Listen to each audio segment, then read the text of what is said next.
Ramon TV, habari na burudani kiganjani mwako. Mtakumbuka historia inasema kwamba kwa mara ya kwanza Mwalimu Julius Kambarage Nyerere ambaye baba wa taifa letu, Mungu amrehemu, alizungumza au alifungua mkutano wa mahakimu na majaji mwaka 1984. Wengine wanatimiza miaka 41 tangu wakati huo. Kwa ni miaka 41 imepita. Hali ambayo anapaswa kupongezwa kwa ujasiri, lakini pia kwa kujali, kwa sababu kitendo alichokifanya ni kwamba, na hapana chembe ya shaka kwamba anajali haki katika taifa letu. Lakini sasa baada ya ile hotuba ya Mheshimiwa Rais, tumeona kumekuwa kuna upotoshaji mkubwa wa baadhi ya watu wachache ambao mara nyingi na si mara zote wamekuwa wakifanya hivyo.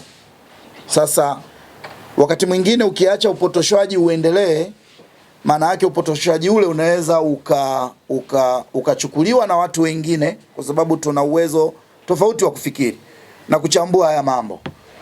Wengine wanaweza wakachukua kama ni kweli. Sasa tukasema hapana, lazima niongee na Watanzania wenzangu ili kuweza kuzungumza machache sana, wala haitakuwa ya muda mrefu, lakini naamini wote tutaelewa.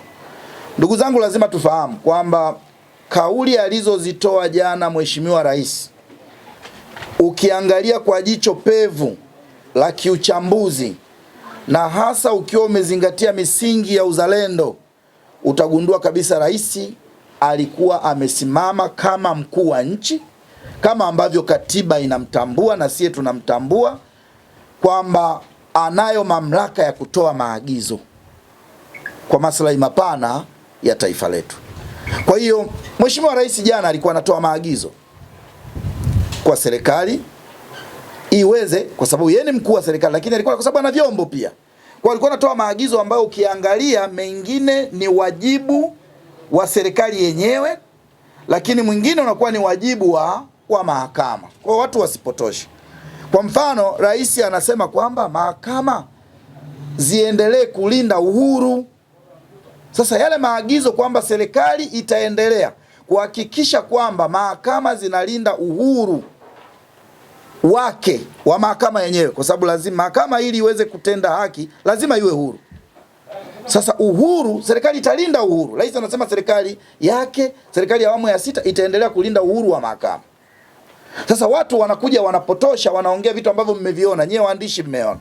Na siku hizi kumekuwa kama zoazoa huko, vinazolewa hata vitu ambavyo havijakaa vizuri. Lakini watu wanapotosha, baadhi ya watu, waandishi mtakuwa mmeona huko. Lakini serikali, Rais anajicommit, anaweka commitment ya serikali yake kwamba itaendelea kulinda uhuru wa mahakama. Lakini anawasihi katika maelekezo yake, anawasihi mahakama kwamba uhuru uendane sambamba na uwajibikaji. Ndugu zangu, hakuna namna ambayo tunaweza kukwepa uwajibikaji kama taifa.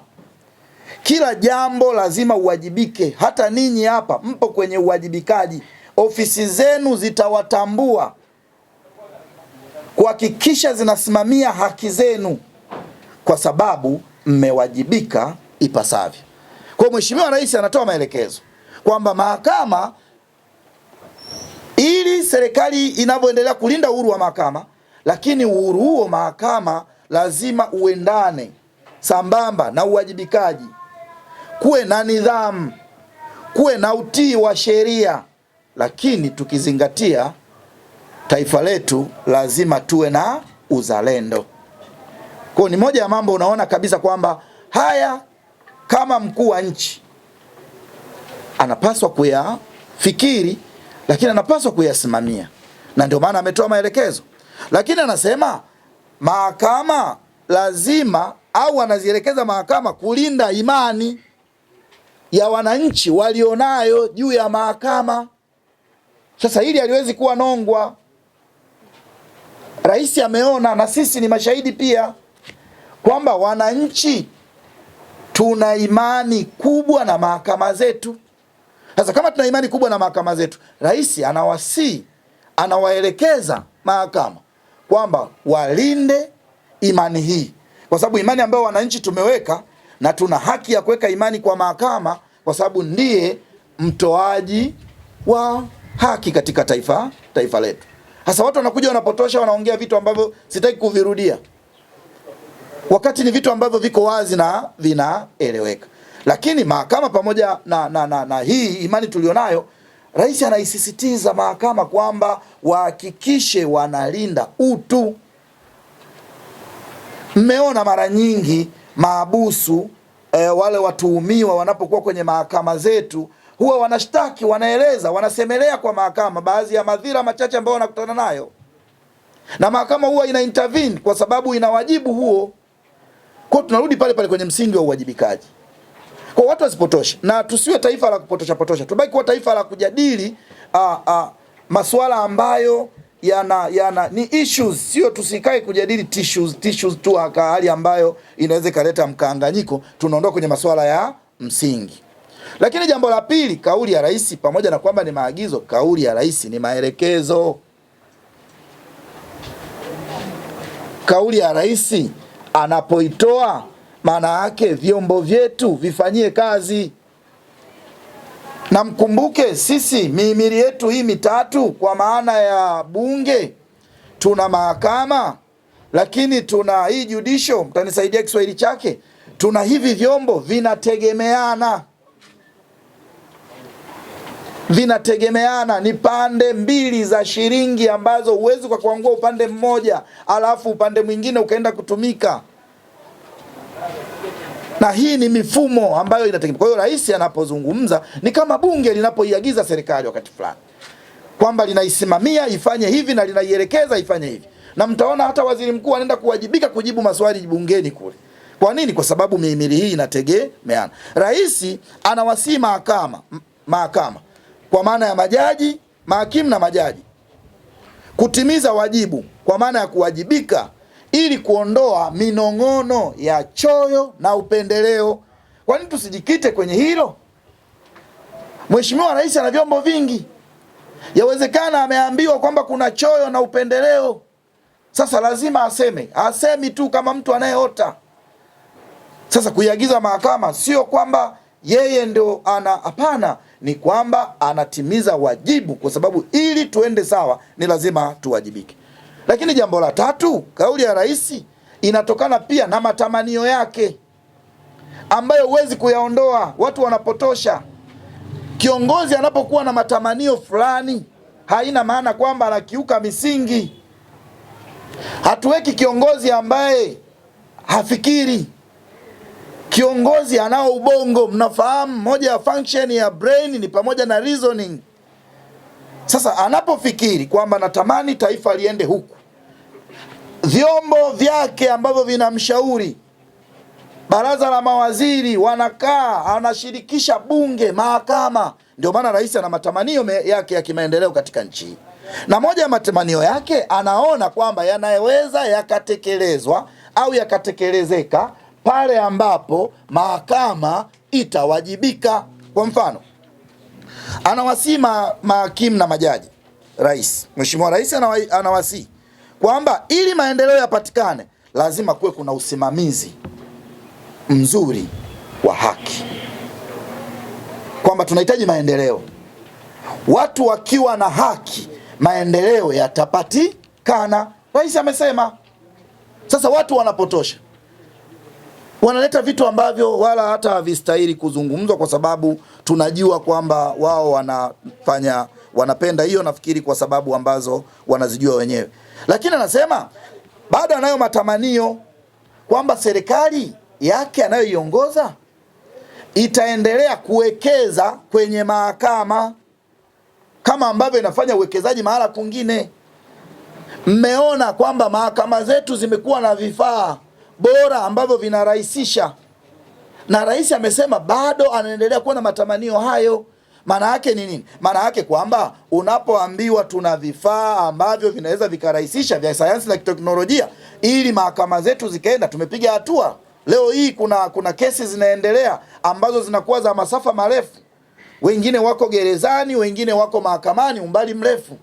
na kesi zinaendelea. Lakini leo tumeambiwa, mnakumbuka jana tumeambiwa kupitia hotuba ya Mheshimiwa Rais kwamba kuna senta ambayo kesi zote nini kinaendelea, kila sehemu zipo, ndio matamanio yake. Sasa kuna nongwa gani hapo? Akisema kwamba matamanio yake ni kuona kwamba anaendelea kufanya uwekezaji katika sekta hiyo pia. Na mnafahamu kwamba imefika hatua sasa hata maisha ya baadhi ya wafanyakazi au maisha ya wafanyakazi wa mahakama, umeambiwa kuna watu sekta zingine, Mheshimiwa Rais anasema wanamwambia tunatamani tuwe kama wale. Kwa hiyo bado matamanio yake ni kuhakikisha mahakama zinakwenda ili kuendelea kutekeleza majukumu hayo. Lakini matamanio yake zaidi anataka mahakama, na amesema, kwani watu wanapotosha, kwamba iendelee kuwa kivutio duniani, watu watoke wajifunze kwenye mahakama zetu. Sasa hili kosa liko wapi? Watu unakuta na wakati fulani wakati nashangaa, yani kuna mambo unakuta watu wanayazungumza, tunataka hiki tunataka hiki, kiongozi akija na kuisema na yatekeleza haya na haya kwa sababu pia ni matamanio yake, lakini ni sera na anatekeleza ilani yake, watu wengine wanaanza tena kubadilika na kutaka turudi. Kwa hiyo naombeni waandishi wa habari mnisaidie kupaza hii sauti ifike mbali zaidi, kwamba tujikite kwenye msingi wa hotuba ya Mheshimiwa Rais aliyoizungumza jana. Lakini jambo la mwisho la tatu katika matamanio ya Rais, Mheshimiwa Rais anazungumzia maendeleo katika taifa letu la Jamhuri ya Muungano wa Tanzania. Na amegusia dira ya maendeleo. Hii dira ambayo tumeiandaa ya miaka 50, 2025 50, miaka ijayo. Sasa hii dira ya maendeleo Rais matamanio yake ni kwamba kuna mambo mengi ambayo yanafungamanishwa kwenye dira ya maendeleo, yakiwepo ya kisiasa, yakiwepo ya kiuchumi. Sasa katika haya mambo yanayofungamanishwa ni kwamba tutahitaji msingi wa sheria kuhakikisha kwamba tunanufaika na wananchi wote tunanufaika na haya. Kwa hiyo anawasihi na kuwaeleza mahakama kwamba matamanio yake ni kuona kwamba mahakama ni wakati wake sasa na vyombo vyake kuanza kudili pia na mchakato mzima wa utekelezaji wa dira, ili mahakama, kwa sababu inamiliki uwanja wa sheria huko, watatusaidia hata kutafsiri mikataba mbalimbali ambayo kama serikali itaingia, iwe ya ndani iwe ya nje, na kulinda maslahi ya wawekezaji, wawe wa ndani wawe wa nje. Kwa hiyo Rais, mimi kama mchambuzi huru, nimeona kwamba alijikita kwenye maeneo hayo na si vinginevyo kama wanavyopotosha, kwa sababu tu watu wana uhuru, wanaweza wakazungumza chochote basi. Lakini ukweli unabaki hapo, ndugu waandishi, ni kwamba Mheshimiwa Rais alijikita katika kuzungumza, kwa muono wangu, kwamba anatoa maelekezo yenye matamanio yake juu ya maendeleo ya nchi hii kama Rais wa Jamhuri ya Muungano wa Tanzania na raia namba 1 wa nchi hii. Nashukuru sana kwa kunisikiliza. Asante. Ramon TV, habari na burudani kiganjani mwako.